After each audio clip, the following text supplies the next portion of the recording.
മുണ്ടക്കയിൽ രക്ഷാപ്രവർത്തനത്തിനൊപ്പം പുനരധിവാസ ശ്രമങ്ങളും ഊർജിതമാണ്. ബന്ധുക്കൾ ഏറ്റെടുക്കാത്ത മൃതദേഹം ജില്ലാ ഭരണകൂടത്തിന്റെ നേതൃത്വത്തിൽ സംസ്കരിക്കും. ഇതിനായി ഹാരിസൺ എസ്റ്റേറ്റിൽ 64 സെന്റ് ഭൂമി സർക്കാർ ഏറ്റെടുത്തു. ദുരന്ത മേഖലയിൽ ഐബോർഡ് ഡ്രോൺ ഉപയോഗിച്ചുള്ള പരിശോധന തുടരുകയാണ്. റിട്ടയർഡ് മേജർ ജനറൽ ഇന്ദ്രബാലിന്റെ നേതൃത്വത്തിലുള്ള സംഘമാണ് പരിശോധന നടത്തുന്നത്.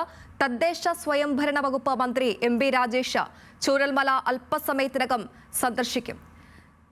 വിവരങ്ങളുമായി ലക്ഷ്മി പത്മ ചേരുന്നുണ്ട്. ലക്ഷ്മി പത്മ, ഈ ഡ്രോൺ പരിശോധനയുടെ എന്തെങ്കിലും ഒരു സിഗ്നൽ അത് സംബന്ധിച്ച് എന്തെങ്കിലും വിവരം ലഭ്യമാണോ? ഒപ്പം തന്നെ എപ്പോഴാണ് മന്ത്രി എം.ബി. രാജേഷ് ചൂരൽമല സന്ദർശിക്കുക?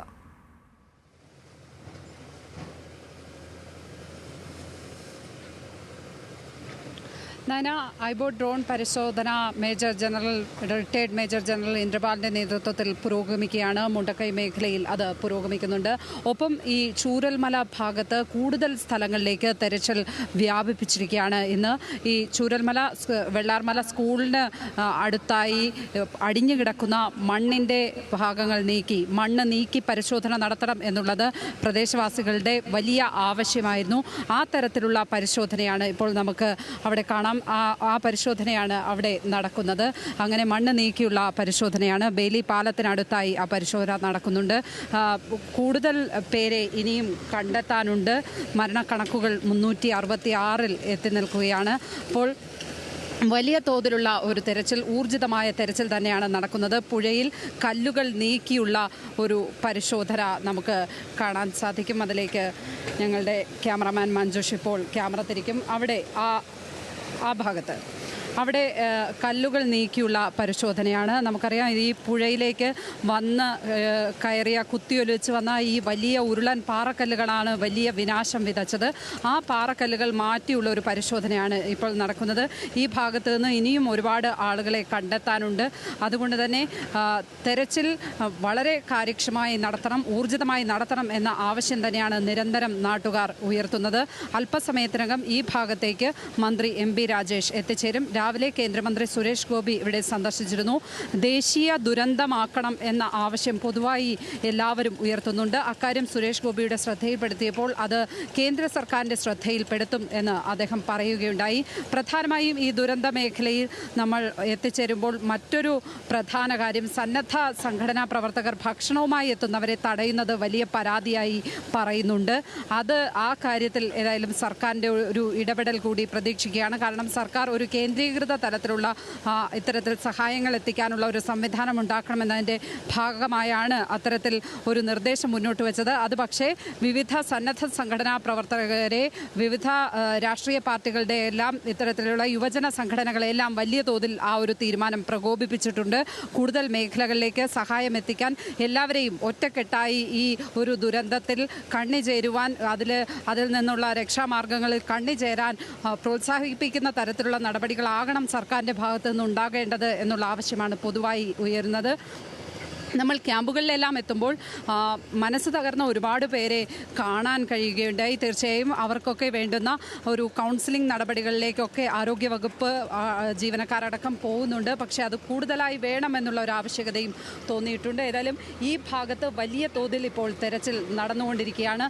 ഈ പ്രദേശങ്ങളിലെല്ലാം മനുഷ്യവാസമുണ്ടായിരുന്ന ആ പ്രദേശമാണ്. അവിടെയാണ് ഇപ്പോൾ ഇങ്ങനെ കിടക്കുന്നത്. ഇവിടെ ഈ ഉരുളൻ വലിയ പാറക്കല്ലുകൾ വന്നടിഞ്ഞ് ഇത് ഒരു വനമേഖല പോലെയാണ് ഇപ്പോഴും. എന്നാൽ ഈ പാറക്കല്ലുകൾ നീക്കിയുള്ള ഒരു പരിശോധന വേണമെന്ന ആവശ്യമാണ് പൊതുവെ എല്ലാവരും ഉയർത്തുന്നത്. ഈ പാറക്കല്ലുകൾ നീക്കിയിട്ടുള്ള വളരെ ശ്രമകരമായ ഒരു പരിശോധന അത് തകൃതിയായി ഇവിടെ നടന്നുകൊണ്ടിരിക്കുകയാണ്. നയന, ലക്ഷ്മി, ഒപ്പം തന്നെ കഴിഞ്ഞ ദിവസം മുഖ്യമന്ത്രി സൂചിപ്പിച്ചിരുന്നു ഈ ഒരു രക്ഷാപ്രവർത്തനം അവസാന ഘട്ടത്തിലാണ് എന്ന്. അതുകൊണ്ട് തന്നെ നാളെ അടക്കം ഏത് രീതിയിലുള്ള ഒരു ദൗത്യമാകും മുന്നോട്ട് പോവുക?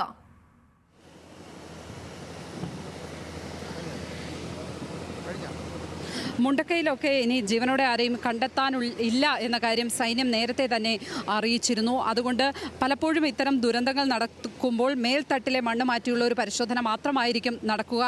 ഒരു 10 മീറ്റർ താഴെയൊന്നും കുഴിച്ച് ആരും തന്നെ മൃതദേഹങ്ങൾ കണ്ടെത്താനായി ഒരു പരിശോധന നടത്താറില്ല. പക്ഷേ ഇത് ബന്ധുക്കളെ സംബന്ധിച്ചിടത്തോളം, മലയാളികളെ സംബന്ധിച്ചിടത്തോളം, പ്രത്യേകിച്ച് വയനാട്ടുകാരെ സംബന്ധിച്ചിടത്തോളം അതിവൈകാരികമായൊരു വിഷയം തന്നെയാണ്.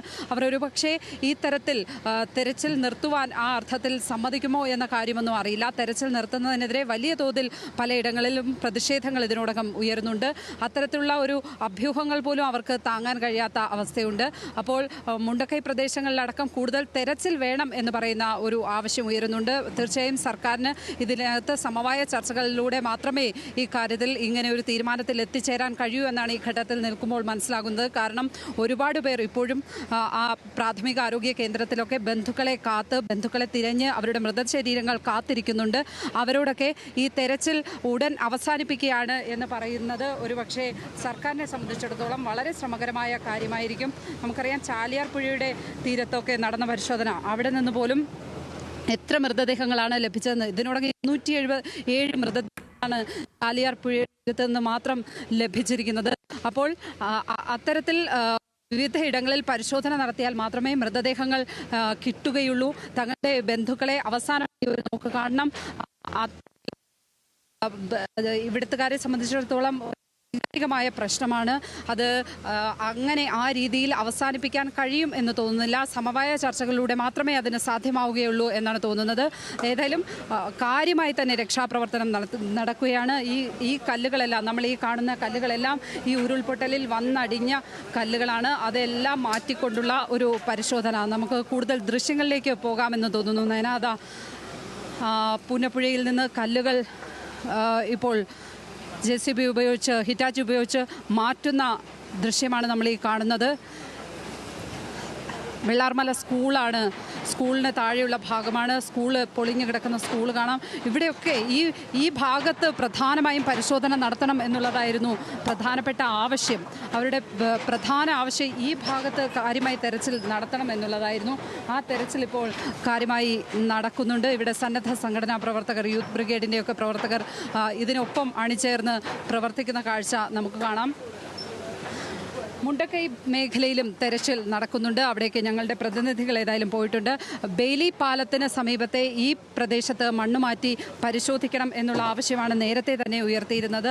ആ തരത്തിൽ ആ ആവശ്യങ്ങൾ പരിഗണിച്ചു കൊണ്ട് തന്നെ ഇവിടെ ഇപ്പോൾ മണ്ണുമാറ്റിയുള്ള പരിശോധന കാര്യമായി നടക്കുന്നുണ്ട്. വരും ദിവസങ്ങളിലും ഇത് തുടരും എന്ന് തന്നെയാണ് അറിയിച്ചിരിക്കുന്നത്. ഏതായാലും ഘട്ടം ഘട്ടമായി ഇത് തെരച്ചിൽ അവസാനിപ്പിക്കുന്ന നടപടികളിലേക്കായിരിക്കും സർക്കാർ നീങ്ങുക. ഒറ്റയടിക്ക് ഒരു തെരച്ചിൽ അവസാനിപ്പിച്ചുകൊണ്ടുള്ള കാര്യങ്ങളിലേക്ക് പോകാൻ കഴിയില്ല. കാരണം ഇനിയും കണ്ടെത്താനുണ്ട്.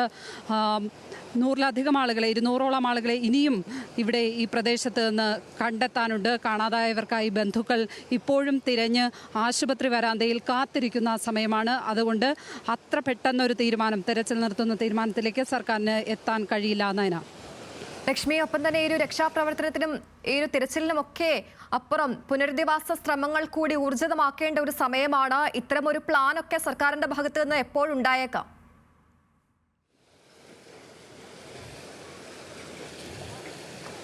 തീർച്ചയായും പുനരധിവാസമാണ് ഇനി വയനാട് നേരിടാൻ പോകുന്ന പ്രധാന ഇനി ഏറ്റവും വയനാടിനായി ആദ്യം ചെയ്യേണ്ടുന്ന കാര്യം പുനരധിവാസമാണ്. ആളുകളെല്ലാം തന്നെ അവരുടെ വീടുകൾ നഷ്ടപ്പെട്ട്, വീടിൻ്റെ സുരക്ഷിതത്വം നഷ്ടപ്പെട്ട് ഇപ്പോൾ ദുരിതാശ്വാസ ക്യാമ്പുകളിലാണുള്ളത്. ദുരിതാശ്വാസ ക്യാമ്പുകളിൽ കഴിയുന്നവരെ എത്രയും വേഗം പുനരധിവസിപ്പിക്കുക എന്നുള്ളതാണ് സർക്കാരിന് മുന്നിലുള്ള പ്രധാന ദൗത്യം. തീർച്ചയായും അതിനുള്ള പ്ലാനുകൾ തയ്യാറാകുന്നുണ്ട്. നാളെയോടുകൂടി ഒരു ഏകദേശ ധാരണയാകും എന്നാണ് മനസ്സിലാകുന്നത്. നാളെയോടുകൂടി റവന്യൂ വകുപ്പിൻ്റെ കണക്കുകളും, എത്ര നാശനഷ്ടം, എത്ര പേരെ കാണാതായി, എത്ര മരണം എന്നൊക്കെ സംബന്ധിച്ച ഔദ്യോഗിക കണക്കുകൾ കൂടുതൽ കൃത്യതയോടെ നാളെ വരും എന്നും പ്രതീക്ഷിക്കുന്നു.